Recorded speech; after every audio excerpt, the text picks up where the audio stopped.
आचार्य देवो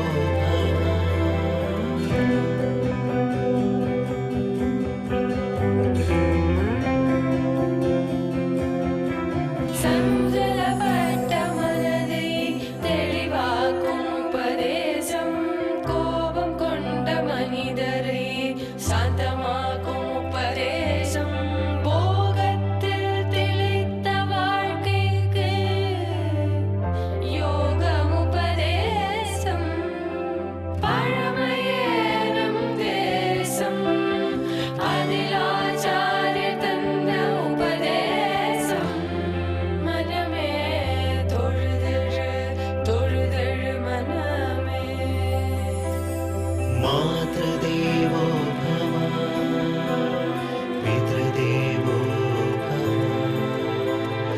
आचार्य देवो भव।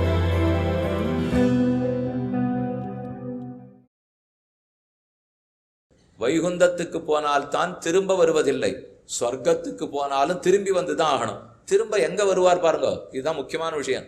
சொர்க்கத்துக்கே போனாலும் புண்ணியத்தின் பலமா சொர்க்கத்துக்கு போயிருப்பேன், நீண்ட நாள் அனுபவிக்கலாம். ஒரு நாள் அந்த மூலையில சொர்க்கலோகத்திலேருந்து யாரையோ கீழே பிடிச்சு தள்ளின்னு இருக்காப்புல என் கண்ணில் பட்டது.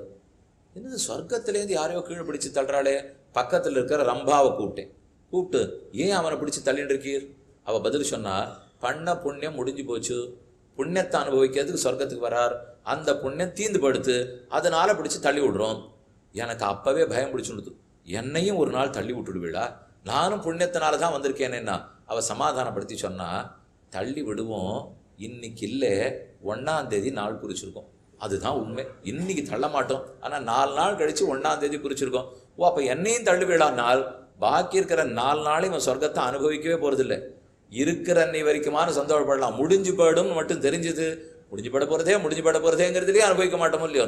க்ஷீணே புண்ணியே மர்த்தியலோகம் விசந்தி, புண்ணியம் பண்ண புண்ணியம் தீருமானால் சொர்க்கலோகத்திலிருந்தும் மனித பிறவிதான் அடைஞ்சாகணுங்கிறது. அப்போ புண்ணியம் முடிஞ்சு போச்சு, சொர்க்கலோகத்திலேருந்து திரும்ப இங்கே தான் வந்து விழுவோம். சந்திரலோகத்துக்கு போனாலும் இங்கே தான் வருவோம், நரகத்துக்கு போனாலும் இங்கே தான் வருவோம். பாபத்தை தொலைக்கிறதுக்கு நரகத்துக்கு போகிறோம், தொலைச்சுட்டோம். ஆனால் மொத்த பாவமும் தொலையாது. இப்போ எடுத்த ஆரப்த கர்மங்கள் மட்டும்தானே தொலைஞ்சிருக்கு, அண்டா அப்படியே தானே இருக்கு. அதனால திரும்ப இதே மனதி பிறவி தான் எடுக்க போகிறோம். இப்போ அப்போ புண்ணிய பிறவி எடுத்தாலும் திரும்ப இங்கே தான், பாப பிறவி எடுத்தாலும் திரும்ப இங்கே தான். ஆக திரும்ப திரும்ப மனிதனாகத்தான் வந்து விழறோம். புரிஞ்சிக்க வேண்டியதும் மனிதன், பற்ற வேண்டியதை பற்றி விட வேண்டியதும் மனிதன், பக்தியோ சரணாகதியோ பண்ணி முக்தி அடையணும்னு ஆசைப்பட வேண்டியதும் மனிதன், அடைவதும் மனிதன். அந்த மனிதனா பிறவி எடுக்கிறதுக்கு எத்தனை பாடு தெரியுமா? சுலபத்தில் மனித பிறவி கிடைச்சிடாது. எங்கெங்க தங்கி வருகிறோம்னால், இப்போ நம்ம சொர்க்கத்துக்கு போயிருக்கோம், அங்கே உயர்ந்த ஒரு சரீரம் கிடைக்குமா. நரக்கத்துக்கு போனாலும் திருடமான ஒரு உடம்பு கொடுப்பா, நம்ம விட ரொம்ப பலமாக இருக்கும். நமக்கு ஒரு அடி அடித்தா தாங்கலையோ இல்லையோ, நரகத்தில் நல்ல உடம்பு கொடுப்பா. ஏன்னா அப்போ தானே அடி தாங்கும். அவன் அடிக்கிற அடி அங்கே தாங்கணுமோ இல்லையோ, அதுக்காக நல்ல பலமான சரீரம். ஒரு மேலோட்டமாக பார்க்கச்சே நன்னா இருக்கும் போல் இருக்கே, பலமான சரீரம்னா யார் படுறது? சரீரம் பலமாக தான் இருக்கும், ஆனால் தாங்கணுமோ இல்லையோ. அங்கே போனாலும் சரி, முடிஞ்சு படுத்துன்னா வெளியில் போட்டுரு போகிறா. சொர்க்கத்துக்கு போனாலும் முடிஞ்சு படுத்துன்னா வெளியில் போட்டுருவா. முதல்ல சொர்க்கத்தில் நன்னா அனுபவித்து விட்டு அங்கிருந்து ஆத்மா வெளியில் வந்து விழுந்து ஆகாசத்தில் மேகக்கூட்டம் பனிக்கூட்டம் இருப்பாருங்கோ, அதில் தான் முதல் ஆகுதியாக கொடுக்கப்படுகிறான். ஆகாயத்தில் இருக்கிற மேக பனிக்கூட்டத்தில் ஆத்மாவை கொண்டு ஆகுதியாக அதில் போட்டுருவா. அதுலேயே இருப்பார், அப்படி தவிப்பார், எங்கும் போவார். இன்னும் உடம்பு கிடைக்கல, அடுத்த பிறவி அவர் எடுக்கலை. இப்போதைக்கு ஆத்மா சக்கையாக பிழிஞ்சு வெளியில் போட்டாச்சு. சொர்க்கத்தினுடைய அனுபவம் முடிஞ்சு போச்சு, நரகத்தினுடைய அனுபவம் முடிந்தது, ஆத்மாவை வெளியில் தள்ளியாச்சு. அடுத்தது அங்கிருந்து மழை நீராக கீழே வந்து பெழியணும் இல்லையோ, அங்கே கொண்டு போட்டுவிட்டா அப்படியே சின்னா பின்னப்பட்டு மேகமாகவே சதஞ்சு போயிட்டே இருக்கலாம். அதில் ஒரு சில பேருக்கு மட்டும்தான் மழை நீராக கீழே விழறதுக்கு பாக்கியம் கிடைக்கும். அப்போ அந்த ஆத்மா அடுத்து மழை துளி வழியாக பூமியில் வந்து விழுகிறான். இதுக்கு ஆகுதியாக கொடுத்துட்றாப்போ. அடுத்த ஆகுதி பூமியில் விழுந்து ஆகுதியாக கொடுத்தாச்சு. 3வது, பூமியில் விழுந்ததுலேருந்து வெகு சிலர் மட்டும்தான் அன்னமாக ஆகுதி கொடுக்கப்படுகிறார்கள். இந்த ஒரு ஆத்மா நெல்லு மணிக்குள்ளேயோ கோதுமை மணிக்குள்ளேயோ பருப்பு மணிக்குள்ளேயோ ராகிக்குள்ளேயோ சோளத்துக்குள்ளேயோ எதுக்குள்ளேயோ ஏதோ ஒரு அன்னத்துக்குள்ளே இந்த ஆத்மா ஆகுதியாக கொடுக்கப்படுகிறான். இது 3வது. ஆனால் அந்தந்த இடத்துல எவ்வளவு ஆபத்து இருக்கு பாருங்க.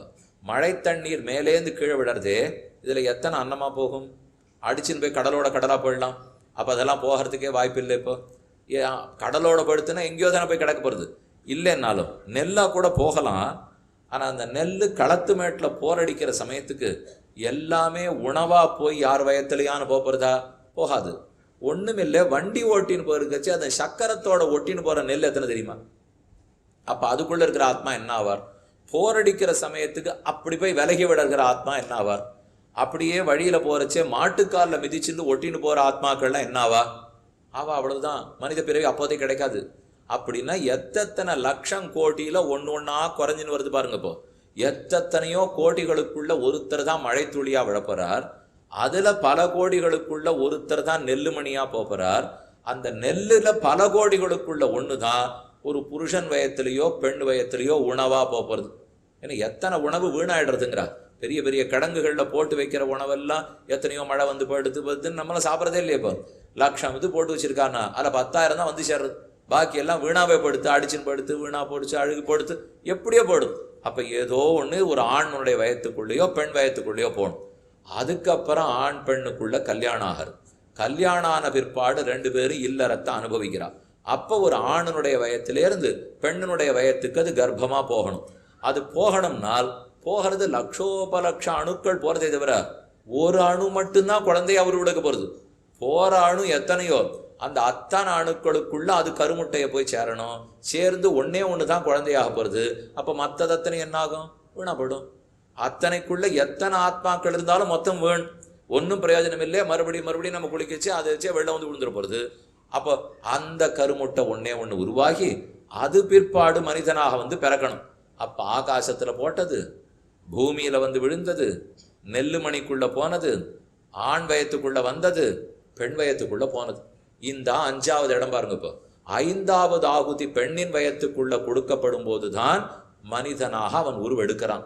அது வரைக்கும் வெவ்வேறு லட்சத்துல கோட்டியில ஒன்றும் ஒவ்வொரு இடத்துலையும் நம்ம தவறி போறதுக்கு தான் வாய்ப்பு, கிடைக்கிறதுக்கு வாய்ப்பு ரொம்ப குறைச்சல். நம்ம நினைச்சிருந்தா இத்தனை மனிதர்கள் உட்காந்துருக்கோம்னு நினைக்கிறமே தவிர எத்தனை ஆத்மாக்களுக்குள்ள இந்த ஒரு மனித பிறவி கிடைச்சிருக்குன்னு பார்த்தீங்கன்னால் கோடியில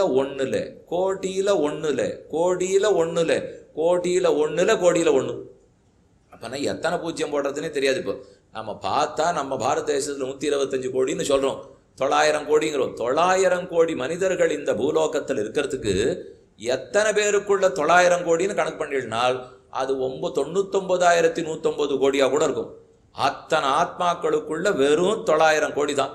நமக்கு பார்க்கச்சே 900 கோடி அதிகமாக தெரியறது தவிர இது ஒவ்வொரு இடத்துலையும் தவறி போய் ஆகாசத்துல வந்து விழுந்ததுக்குள்ள தவறி போய், பூமியில விழுந்ததுக்குள்ள தவறி போய், நெல் ஆனதுக்குள்ள தவறி போய், ஒரு புருஷன் வயத்துக்குள்ள வந்ததுக்குள்ள தவறி போய், பெண் வயிற்றுக்குள்ள போனதுக்குள்ள தவறி போய், இத்தனையிலையும் ஜாகிரதை பட்டா தான் ஒரு மனித பிறவி நமக்கு கிடைக்கும். அதனாலதான் அரிது மானிடராய் பிறத்தல் அரிதுங்கிறா. இவனுக்கு விடாம ஏன் உட்காந்து வச்சு உபன்யாசமா பண்றா, உபதேசமா பண்றான்னா இத்தனை கோடிக்குள்ள ஒருத்தனா மனித பிறவி அடைஞ்சிருக்கியே, கிட்டக்க வந்துட்டியே கோட்டை விட்டுடாதே. அதுக்கு தான் இவ்வளவு பாடிவா சொல்லிட்டு இருக்காளே தவிர இல்லைன்னா நெல்லுமணியை உட்காந்து வச்சுன்னு உபதேசமா பண்ண போறோம்? பண்ண மாட்டாளே. அதுக்கு தெரிஞ்சு பிரயோஜனம் இல்லையே. ஏன்னா அதுக்கு அறிவும் கிடையாது, அதுக்கு முடிவெடுக்கிற ஆற்றலும் இல்லை. நெல்லெல்லாம் ஒன்று கூடி கூட்டம் போட்டு நாளிலேருந்து உலக இன்பத்தை துறந்து பெருமானிடத்திலேயே நாம் பக்தி பண்ண போகிறோம் சொல்லுமா? சொல்லாது. அதுக்கு பண்றதுக்கு வாய்ப்பே இல்லை. இப்போ அதுக்கு அந்த அறிவே இல்லை. ஆனா மனிதனுக்கு தானே அந்த அறிவு இருக்கு. அவன் தானே முடிவெடுக்க முடியும். தெய்வத்தை பற்றுவது இவனால தான் முடியும். அதே போல மற்றத்தை விடுவதும் இவனால தான் முடியும். அந்த முடிவை நாம தான் எடுக்கணும். இப்ப கடைசியா ஒரு முக்கியமான கேள்வி, அதுக்கு பதில் என்னன்னு பார்த்துருவோம்.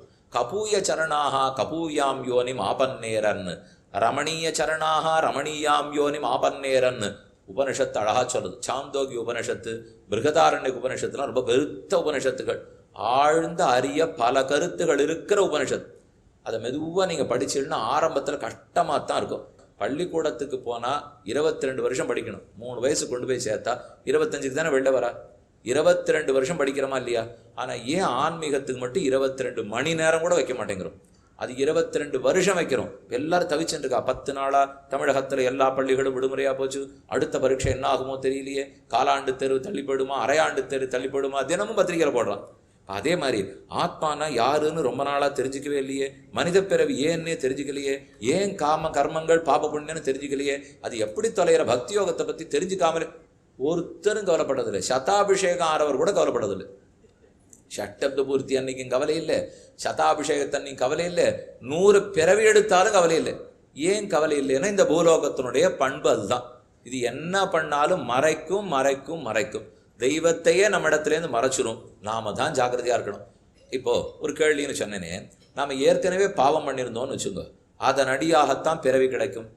ஏற்கனவே புண்ணியம் பண்ணியிருந்தா அதன் அடியாகத்தான் பிறவி கிடைக்கும். அப்போ புண்ணியம் பண்ணவனுக்கு என்ன பிறவி? புண்ணிய பிறவி கிடைக்கும். பாபம் பண்ணவனுக்கு என்ன பிறவி? பாப பிறவி கிடைக்கும். புண்ணியம் பண்ணவனுக்கு புண்ணிய பிறவி, பாபம் பண்ணவனுக்கு பாப பிறவி. அவன் இது கொஞ்சம் ஆபத்தா இருக்கு, இதுலேருந்து வெளியில வர முடியாது போல் இருக்கு. நீர் சொல்றது இத்தனை நாள் ஒழுங்காத்தான் கேட்டுனோம், ஆனா இப்பதான் இடிக்கிறது பாருங்க. பாபம் பண்ணவன் பாப பிறவி எடுத்துட்டான்னால் அப்ப அதனால் பாப பிறவி, அதனால் பாப பிறவி. புண்ணியமே பண்ண முடியாது, முடிஞ்சு போச்சு இல்லையோ. நான் எப்பவோ பாபம் பண்ணிவிட்டேன்னா அப்படியே தானே போகணும்னு ஆயிடாதா? நான் உன்னை தேர்ந்தெடுத்துட்டேன்னா அதுலேயே தானே கடைசி வரைக்கும் போயாகணும். இப்பெல்லாம் நெடுஞ்சாலைகள் போட்டா. முன்னாடிலாம் நம்ம ஏதோ தெரு பக்கத்தில் இருக்கோம், இப்போ ஊர் எந்த பக்கம் படுத்துன்னு தெரியல. அந்த நாளில் இந்த ஊர் இந்த திசையில் இருக்கும்னு போவோம். இப்போ ஊர் ஒரு பக்கம் படுத்து, சாலை இன்னொரு பக்கம் இருக்குது. ஒரு இடத்துல விட்டுட்டோம், 10 மைல் ஓட்டின்னு போக வேண்டியதான், குறுக்க திரும்ப முடியாது. மேலே நாட்டிலலாம் அப்படி தான். ஒரு இடத்துல எங்கேயானு திரும்ப விட்டோம், 100 மைல் போனால் தான் திரும்ப விடுவான். நெடுஞ்சாலையே அப்படி. அதே போல் ஒரு இடத்துல பாவம் பண்ணிட்டோம்னா அதனால பாவ பிறவி, அந்த பாவ பிறவினால பாவம் பண்ணுவோம், அதனால பாவ பிறவி, அதனால பாவம் பண்ணுவோம். இது வெளியிலே வர முடியாது போல் இருக்கே. அப்ப முடிஞ்சே போயிடுத்தா அவ்வளவுதானா? என் வாழ்க்கையே முடிஞ்சு விடுத்தான்னால் அப்படி அல்ல. ஏன் இல்லைன்னு பாருங்க. பாபம் பண்ணிருக்கிறவன் அசுர பிறவி அடைகிறான், பாபம் பண்ணவா ராட்சச பிறவி அடைவா. அப்படின்னா பிரகலாதன் அசுர பிறவி பண்ணவன் பாபத்தின் அடியாகத்தானே பிறந்திருக்கணும். விபீஷணன் ராட்சச பிறவி எடுத்தவன் பாபத்தின் அடியாகத்தானே பிறந்திருக்கணும். இப்பவே சாபத்தின் அடியாகத்தானே விதுரர் பிறந்தார்னு சொன்னேன். யமதர்மராஜா விருதரா பிறந்திருக்கார், சாபத்தினால தானே. அப்ப பாபம் தானே. சாபம்ங்கிறதே ஒரு பாபம் தான். பிறந்தாரே, எப்படி பிறந்தவர் அவ்வளவு நல்லவரா இருந்தார்? அவர் பாவத்தால பிறந்தா தீவராத்தானே இருந்திருக்கணும். அதே பிரகலாதன் பாபத்தால பிறந்திருந்தா தீயவனாத்தானே இருந்திருக்கணும். இல்லையே. ஜட்டாயு ஒரு பறவையா பிறந்தவர். ராமனுக்கு எப்பேற்பட்ட தொந்து புரிந்தார். சீதையை காப்பாத்துறதுக்காக உயிரே விட்டார் இல்லையோ. அவருக்கு மோட்சமே கொடுத்துட்டார் ராமன். புள்ளம்பூதங்குடின்னு ஆச்சரியமான ஊர். கும்பகோணம் பக்கத்துல போனீங்கன்னா புள்ளம்பூதங்குடி. அதே காஞ்சிபுரத்துக்கு போனீங்கன்னா திருப்புட்குழிங்கிற ஊர் இருக்கு. புல்லுன்னா பறவை, குழின்னா குழி. இந்த பறவை அரசரான ஜட்டாயு உயிரை விடுறார், தகனம் பண்றார் ராமன் அவருக்கு. அதான் புல் குழி. அந்த குழியில போட்டு பறவைக்கு தகனம் பண்ணிட்டு, நீ கண்டிப்பா மயாத்வம் சமனுஜாதா கச்சலோகான் அனுத்தமான் ஆகிதாக்னேச்ச யாகதி யாகதிர் யஜ்ஞசீலானாம் ஆகிதாக்னேச்ச யாகதி மயாத்வம் சமனுஜாதா கச்சலோகான் அனுத்தமான். நான் சொல்றேன் மோட்சத்துக்கே போம். பறவை அனுப்பிச்சு வச்சார் ராமன். இப்ப பாருங்க, பறவை பிறவி கிடைச்சிருக்கணும்னா பாபத்தினால தானே கிடைச்சிருக்கும். அப்ப எப்படி மோட்சம் கிடைச்சது? மனுஷனுக்கே மோட்சம் கிடைக்கல. ஆனா பாப பிறவி பறவை பிறவி எடுத்துட்டு முக்தி அடைஞ்சிட்டாரே. பாப பிறவி விதுரனா பிறந்துட்டு எல்லா உபதேசம் பண்றாரு. பாபத்தினால பிரகலாதனா பிறந்துட்டு ஓஹோன்ற பக்தனா இருந்திருக்கானே. எப்படி சாத்தியமா இருக்கணுமோ இல்லையோ? சாத்தியமாகும். பாபத்தின் அடியாக பாப பிறவி எடுத்துட்டாலும் பாபத்தோட தான் முடிஞ்சு போகணுங்கிற தேவையே இல்லை. ஒவ்வொரு மனிதனுக்கும் சிந்திக்கிற ஆற்றல் இருக்கு. ஜீவ சுவாதந்திரியம்னு பகவான் ஒன்று கொடுக்குறார். அப்படின்னா நாம் யோசித்து சிந்தித்து முடிவெடுக்கலாம்ங்கிற ஒரு சுவாதந்திரியம் அதை நமக்கு பெருமான் கொடுத்துருக்கார். நான் பாபத்தினால பிறவி எடுத்துட்டா கூட பிரகலாத நாட்டம் நன்கு முடிவெடுத்து பக்தனாத்தான் இருக்க போறேன்னு வாழலாம். புண்ணியத்தினால புரிவெடுத்தா கூட தப்பா முடிவெடுத்து தப்பான வழியிலையும் வாழலாம். ரெண்டும் உண்டு. அதுக்கும் உதாரணம் சொல்லிவிடுறேன். ஒரு புண்ணிய பிறவி தேவ பிறவி எடுத்தான். ஒரு காக்கை வடிவத்தில் இருக்கிறவர், ஜெயந்தன் அவனுக்கு பேர். நீங்க இது கேள்விப்பட்டிருப்பீள். சித்திரகூடத்துல ராமன் இருக்கிறச்சே சீத்த மடியில ராமன் தலையை வச்சு தூங்கிட்டார். அப்ப காக்கை வடிவத்துல ஜெயந்தன் ஒருத்தன் வந்து சீத்தையினுடைய மார்பல அழகால கொத்தினான். அதை ஒரு தரம் ஓட்டி பார்த்தா சீத்தை, 2 தரம் ஓட்டி பார்த்தா. அவன் ஓடுறதா இல்லை, வேணும்னு சீத்தை பேர்ல இருக்கிற ஆசையால வந்து குத்துறான். அவ அப்புறம் ராமனை எழுப்பிட்டா. எழுப்பின ராமன் நிமிந்து பார்த்து, என்ன இந்த காக்கை இந்த பாடுபடுத்துறது? ஒரு தர்பத்தை உருவினார், பிரம்மாஸ்திரத்தை உச்சாரணம் பண்ணி பின்னாடி விட்டார். அது சுத்துன்னு சுத்தித்து தப்பிக்கிறதுக்கு முடியல. கடைசியில தவறென்னான்னு உணர்ந்து ராமன் காலில் வந்து விழுந்தது. இந்த பெரியாழ்வார் ஒரு பாசுரத்துல சொல்றார், அனைத்துலகும் திரிந்தோடி வித்தகனே ராமாவோ நின்ன பயம் என் அழைப்ப ஆத்திரமே அவன் கண்ணை அறுத்ததுமோர் அடையாளம்னு ஆழ்வாருடைய பாசுரம். அப்ப இந்த காக்கை அசுரன் இப்ப சொன்னேன், அவன் அசுரனே இல்லை, அவன் தேவேந்திரனுக்கு பிள்ளை. எவ்வளவு புண்ணியம் பண்ணியிருந்தா தேவேந்திரனுக்கு பிள்ளையா பிறந்திருப்பான்? ஆனா ஏன் சீதையினுடைய மார்பல வந்து அழகால கொத்தணும்? இந்த தீமை புத்தி வரலாமா? அவன் பிறந்தது தேவனா பிறந்திருக்கான், ஆனா எவ்வளவு பெரிய தப்பு பண்றான் பாருங்க. பிறந்தது பிரகலாதனா பிறந்திருக்கான், எவ்வளவு நல்லவனா இருக்கான் பாருங்க. இதுலேயும் தெரிஞ்சுக்க வேண்டியது, ஆமா பாதிக்கும், பாபம் பாதிச்சு பாப்ப பிறவியைத்தான் கொடுக்கும். ஆனா பாபிஷ்டனாவே முடிஞ்சு போடணுங்கிற தேவையில்லை. புண்ணியம் பாதிப்பை ஏற்படுத்தி புண்ணிய பிறவி கொடுக்கும், ஆனா புண்ணியசாலி எல்லாம் நல்லவனாத்தான் இருந்துடுவாங்கிற தேவையில்லை. எப்படி இந்த ஜீவன் முடிவெடுக்கலாம்? அந்த ஜீவ சுவாதந்திரம் தான் உலகத்துக்கே ஆதாரம். பகவான் அதை நமக்கு கொடுத்துருக்கார். நாம யோசிச்சு நல்லவனா இருக்க போறோம்னு உறுதி எடுத்துனுட்டா எந்த பாபமும் ஒன்றும் பண்ணாது. நீங்க ஒன்று கேட்கலாம், யோசிச்சு முடிவெடுத்தா போருமா சுவாமி? பாவம் இமாச்சலமாட்டம் இருக்கே, மலையாட்டம் இருக்கிறச்சே பண்ண முடியுமானால் அதற்குத்தான் முடிவெடுத்தவன் பெருமான் திருவடிகள்ல சரணாகதி பண்றான். பண்ணி நான் பாபத்திலேருந்து விடுதலை அடையணுங்கிற முடிவு எடுத்துட்டேன், ஆனா என்னால விடுதலை அடைய முடியாது, அதை தேவரீர் தான் பண்ணணும்னு பிரார்த்திக்கிறான். அப்படி சரணாகதி பண்ணவனுக்குத்தான் கண்ணன் சொல்றார், சர்வதர்மானு பரித்யஜ்ய மாமேகம் சரணம் பிரஜ அகம் துவா சர்வ பாபேபியோ மோக்ஷயிஷ்யாமி மா சுச்சா. நீ எல்லாத்தையும் விடு, என்னையே பற்று, பற்றினியானா உன்னை எல்லா பாபங்களில் நின்னும் விடுவிக்கிறேன், சோகப்படாதே. இது கண்ணனுடைய வார்த்தை. அப்ப நாம சரணம்னு சொல்லிட்டோம்னால் எத்தனை பாப்பமா இருந்தாலும் அத்த பெருமாள் போக்கி விடுறார். புண்ணியத்தையும் போக்கிடுவார், பாவத்தையும் போக்கிடுவார். ரெண்டும் தொலைஞ்சாதான் மோட்சம் போலாம். உன்னை நன்னா ஞாபகம் வச்சுக்கோ, நிறைய புண்ணியம் இருந்தா சொர்க்கத்துக்கு வேணா போகலாம், நிறைய பாபம் இருந்தா நரகத்துக்கு போகலாம். பாவம் புண்ணியம் ரெண்டும் இருந்தா மனிதனா பிறப்போம். பாவத்தையும் புண்ணியத்தையும் தொலைச்சுட்டா தான் முக்தி அடைய முடியும். ரெண்டுமே இருக்கக்கூடாது, இதன் பலமும் இருக்கக்கூடாது, அதன் பலமும் இருக்கக்கூடாது. அடுத்த பிறவி எடுக்கிறச்சே எப்படி ஆறுது? இப்போ எல்லாரும் பணத்தை கையில் எடுத்துன்னு போய் செலவழிக்கிறது இல்லையா? யாருக்கு ஒரு அட்டை கொடுத்துட்டா, அந்த அட்டையை அப்படி கிழிச்சோன்னு வச்சுங்க, எல்லா செலவும் அழிச்சுடலாம்.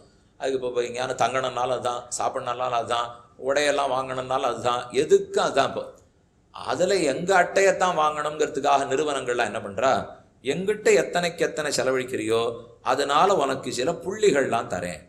எங்கிட்ட 10,000 ரூபாய்க்கு வாங்கினியானா உனக்கு 100 புள்ளி கொடுப்பேன். எங்கள் ஆகாய விமானத்தில் பறந்தியானா உனக்கு 500 புள்ளி கொடுப்பேன். அந்த புள்ளிகளை சேர்த்துட்டே வரலாம். சேர்க்க சேர்க்க கொஞ்ச நாள் கழிச்சு இந்த புள்ளியை செலவழிச்சு வேணும்னா இதை போல ஒரு குடு பொட்டி வாங்கிக்கோ, புள்ளியை செலவழிச்சுக்கோ, வேணும்னா ஏதாவது இன்னொரு இடத்துக்கு இங்கேருந்து பறந்து போய் இங்கேயோ வடக்க பிருந்தாவனத்துக்கு போய் பார்த்துட்டு வா, ஏதோ ஒன்று சொல்கிறா. அப்போ அந்த புள்ளிகள் சேர்ந்து ஏதோ ஒன்று பண்ணதுனால புள்ளி சேர்ந்தது, அந்த புள்ளியை வச்சு நான் சம்பாதிச்சுக்கலாம் இல்லையோ, ஏதோ ஒன்று வாங்கிக்கலாம். அதே போலத்தான் நான் ஒரு நல்ல காரியம் பண்ணுறேன், அந்த நல்ல காரியம் பண்ணுறதுக்காக புண்ணியம்னு ஒன்று சேர்றது, அதான் புள்ளி. அந்த புண்ணியத்தை வச்சுன்னு நான் நல்ல வாழ்க்கை வாழ்ந்துக்கலாம் இல்லையோ. ஒரு நல்லத்தை பண்ணால் புண்ணியம் கிடைச்சது, புண்ணியத்தை வச்சுன்னா நன்னா வாழ்ந்துக்கலாம். அதை போல் நானே இந்த அட்டையை கிழிச்சு செலவழிச்சேன்னா ஒரு 500 கிடைச்சது, அந்த 500 வச்சு இன்னொன்று பண்ணலாம். ஆனால் இதில் ஒன்று அட்டை தொலைஞ்சி படுத்துனாலோ நான் போயிட்டேன்னாலோ அதுக்கப்புறம் வேற யாரும் அந்த புள்ளியை காசாக்க முடியாது, அது முடிஞ்சுது. அதே மாதிரி இவன் என்ன நினச்சோட்டான், நான் கர்மம் பாப புண்ணியத்தை சேர்த்துருக்கேன், நான் போயிட்டா பாப கணக்கும் காலாவதி ஆயிடும்னு நினச்சிருந்தான். ஆகவே ஆகாது. ஜாக்கிரதையாக இருந்து அடுத்த பிரிவில் சௌக்கியமாக நம்ம தலையில தான் விழும், எங்கேயும் போகாது. அதுக்குத்தான் பெருமாளே கணக்கு வச்சுருக்கார். பெரிய பெரிய கணிப்பொறி. இப்போ வங்கியில் நம்ம ஒரு லட்சக்கணக்கான இந்த ஊரில் இருக்கிற ஒரு வங்கி போனீங்கன்னா ஒரு 10,000 பேரானு கணக்கு வச்சிருக்க மாட்டாளா? அதில் தப்பி தவறி நான் 1000 ரூபாய் என் கணக்குக்கு போடுறதுக்கு பதில் அவர் கணக்கில் எழுதிட்டா. எழுதின உடனே சுவாமி தெரிஞ்சிருந்தார், காசோலை எடுத்துன்னு போனார், 1010ன்னு எழுதினார், வாங்கிட்டு வந்துட்டார். அந்த நிமிஷமே வாங்கிட்டு வந்துடணும், விட்டுவிட்டா அவள் கண்டுபிடிச்சாலும் கண்டுபிடிச்சிடுவாள் இல்லையோ. ஆனால் இது வேற கணக்குக்கு போச்சுன்றாரே. இதே மாதிரி ஒருவேளை நான் ஒரு தப்பு பண்ணால் ஏதானு என் எழுத்து வீட்டுக்காரருக்கு அந்த கணக்கு போயிடுமா சுவாமி? லட்சோபலட்சம் ஜனங்க இருக்காளே, எல்லாரும் தப்பு பண்ணிட்டு இருக்கா, சரியும் பண்ணிட்டு இருக்கா. நமக்கு ஒரு ஆசை, அவள் பண்ணுற புண்ணியெல்லாம் என் கணக்குக்கு வந்துடுமா, நான் பண்ணுற பாவம்லாம் அவன் கணக்குக்கு போயிடுமா. நல்லா ஞாபகம் வச்சுக்கோங்க, மாற்றி நினச்சக்கூடாது. நான் பண்ணுற பாவம்லாம் இன்னொருத்தன் கணக்கு போடணும், வேற ஒருத்தன் பண்ணுற புண்ணியெல்லாம் என் கணக்குக்கு வந்துடணும். இப்படி வருமானா தப்பே பண்ணுறது இல்லை பகவான். அதுக்கு தான் அவரே இந்த கணக்கை வச்சுருக்கார். வேற யார்கிட்டையானு கணக்கு கொடுத்தா தப்பா போயிட்டாலும் போயிடும். சித்திரகுப்தன் கணக்கு எழுதுவார், யமதர்மராஜன் கணக்கு வச்சுப்பார். ஜாகிரதையா இந்த கணக்கு எந்த புஸ்தகத்தில் இருக்கு? நம்ம ஒத்தத்தருக்கும் பாபம் புண்ணியம்னு சொன்னீரே, எந்த புத்தகத்தில் எழுதியிருக்குன்னா எதுக்குன்னா அதை போய் திருடின்னு வந்துடலான்னு. அதை எடுத்துன்னு வந்தாச்சுன்னா கணக்கே தீர்ந்து போடுமோன்னார். அவர் அதெல்லாம் எழுதுறதே இல்லை, எந்த கணிப்புரியும் இல்லை. சர்வேஸ்வரன் கடவுளுடைய திருவுள்ளத்திலேயே எழுதப்பட்டிருக்கு. அவர் தன் உள்ளத்திலேயே கணக்கு வச்சிருக்கார். இவனுக்கு இதது இதது இதது, இந்தந்த பாபத்துக்கு இந்த தண்டனை, இந்தந்த புண்ணியத்துக்கு இந்த பரிசு அவரே வச்சுருக்கிறதுனால காணாமலும் போக முடியாது. இல்லையே, நாங்கள் நாடகங்கள்லாம் பார்த்துருக்கோம். ஏதோ யமதர்மராஜன் ஒரு புஸ்தகம் வச்சிருப்பார், அதை அப்பப்போ தொலைச்சிருவார், தொலைச்சிட்டு பூலோகத்தில் வந்தெல்லாம் அதை தேடுவார்னா நாடகத்துக்கெல்லாம் அதெல்லாம் சரி, அது உண்மை இல்லை, சாஸ்திரத்தில் சொல்லப்பட்டதும் இல்லை. ஒரே இடத்துல தான் பாப புண்ணியம் இருக்கு. வாஸ்தவம், யமதர்மராஜன் கணக்கு வச்சுட்டுருக்கார். அவள்லாம் கணக்கு என்ன புஸ்தகமாமா எழுதி வச்சுப்பா, நம்மாட்டமா புஸ்தகத்தை எழுதி வச்சுட்டு காணா போய்கிட்டா படிக்க தெரியாது போகிறது. அவர்கள் அத்தனைக்கு இருக்கிற சக்திக்கும் சாமர்த்தியத்துக்கும் உள்ளத்துல தான் எழுதி வச்சுப்பா. நமக்கே பல விஷயம் தாராளமாக நினச்ச மாத்திரத்தில் ஞாபகம் வருது, புஸ்தகமே தேவையில்லை. அப்படி இருக்குச்சு அவளுக்கெல்லாம் எவ்வளவு இருக்கும்போ. ஒரு கண்ணன் அர்ஜுனனுக்கு 700 ஸ்லோகம் சொன்னார்னா 3.5 மணி நேரம் சொல்லியிருப்பார், 15 நிமிஷத்துல சொல்லியிருப்பார். இந்த பக்கம் கத்தியோட காத்துட்டு இருக்கான், அந்த பக்கம் கேடையத்தோர் காத்துட்டு இருக்கான். இதுக்கு நடுவில் 3 மணி நேரம் 700 ஸ்லோகம் சொல்றதுக்கு யாரான அனுமதிப்பாள சொல்லுங்க? நினைச்ச மாத்திரத்தில் அர்ஜுனன் புரிஞ்சிட்டு இருக்கணும். அதை போல இறைவன் நம் பாப புண்ணியங்கள் அத்தனையும் தன் நினைவிலேயே வைத்திருக்கிறார். இந்த சுழல்லேருந்து வெளியில வர முடியுமானால், நாம் தாழ்ந்த பிறவி எடுத்திருந்தாலும் பாப பிறவியை எடுத்திருந்தாலும் சுழலிலிருந்து வெளியே வர வேண்டுமானால் அந்த உறுதியான முடிவை நான் எடுத்தால் தாராளமா திருந்தலாம். திருந்தவே முடியாதுன்னுட்டால் அப்ப பாபத்தின் பயந்தனாத்தானே வால்மீகி திருடனா பிறந்தார். திருடனாவே அழிஞ்சு போட்டாரா? கடைசியில ராமநாமத்தை பண்ணி ஜபம் பண்ணி பெரிய வால்மீகி ஆயிட்டாரே. திருடனா பிறந்தவர் வால்மீகியா மாறினார், நம்ப முடியறதா? இன்னைக்கு வால்மீகியை திருடனா எனக்கு நான் வாய் பூசுறது, 4 ஜலம் சொல்றதுக்குள்ள எனக்கு என்ன பாவம் வந்துடுமோன்னு பயமா இருக்கு. வால்மீகியை திருடன் நான் சொல்ல போக இது எனக்கு நமக்கு அபச்சாரமா, இப்போ நமக்கு ஏதான பாபம் வந்துமா சொல்றவே கூச்சறது இல்லையோ. அப்ப திருடனா இருந்தவர் வால்மீகி ஆயிருக்காருனால் பாபத்தோடு பிறந்தவன் முடிந்து போக வேண்டும்ங்கிற தேவை இல்லை. தாராளமா அவன் திருந்துவதற்கு முடியும். அந்த முடிவை நாம தான் எடுக்கணும். ஜீவ சுவாதந்திரம் இருக்கு, அந்த சுவாதந்திரத்தை பயன்படுத்தி நாம திருந்தறதுக்கு பண்ணணும். இதுவாறு நம்ம பார்த்ததுல என்ன தெரிஞ்சுட்டோம்? மனித பிறவி எவ்வளவு கஷ்டப்பட்டு பெற்றிருக்கோம்னு தெரிஞ்சுட்டோம். வந்த இடத்துல என்னென்ன செய்யலாம்? 3 முக்கியமா செய்யலாம். ஒன்று, நம்முடைய கர்மங்கள் இருக்கும் இல்லையோ, இந்த கர்மத்தினுடைய பலத்தை அனுபவிக்க வந்திருக்கும். புண்ணியத்தினுடைய பயனை அனுபவிக்க சந்தோஷப்பட, பாபத்தினுடைய பணியை அனுபவிக்க துக்கப்பட. இது முதல் தேவை, இது முதல் பயன். அடுத்தது, வந்த இடத்தில் மேலும் கர்மங்களை சேர்க்கிறோம். இது 2வது வேலை. முதல் வேலை கர்மத்துக்கு இருக்கிற பயனை அனுபவிச்சு கழிக்கிறோம். 2வது வேலை வந்த இடத்துல கர்மத்தை சேர்க்கிறோம். 3வது வேலை இருக்கு, ஈஸ்வரனிடத்திலே சரணாகதி பண்ணி மொத்த கர்மங்களையும் தொலைக்கலாம்.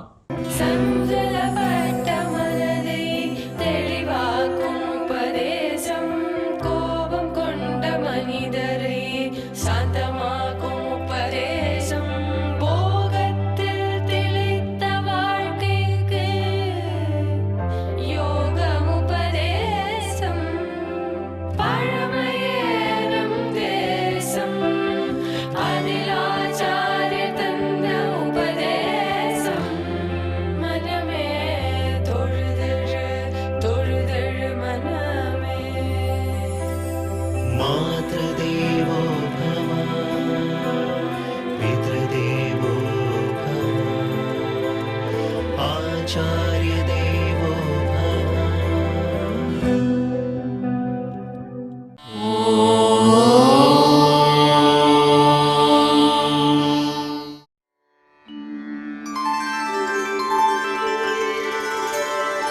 विना वेङ्कटेशं ननाथो ननाथः सदा वेङ्कटेशं स्मरामि स्मरामि।